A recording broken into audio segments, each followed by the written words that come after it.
สวรรค์ชั้นโซดาบันแห่งวันเมาเงินกินหาง่ายใจนั้นงานเจออย่าเกรงใจโทรไอ้เกลอน้ำมีดีกรีสื่อสัตย์ต่อเรา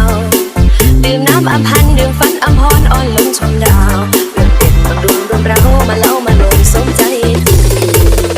อารมณ์ในรถของแอลกอฮอล์ก็เล่นยังเมาไม่พอแม้มรณะขอเรายิ้มยืนท่านสุนทรภู่ทิพย์บูรพาอย่างอื่นอยากบอกแกล้งคนอื่นๆล้วนเป็นตัวยืนเสน่ห์ไม่ไรแดดร่มลมแผ่วมานั่งชนแก้วริมคลองไม่มีแบรนดี้สีทองก็มีแบรนด์ดอกชุ่มใจนักร้องดนตรีกีตาร์ช้อนชามจะนำเราไปสุขาวดีรำไรเลี้ยงดวงด้วยไทยสบายสุดา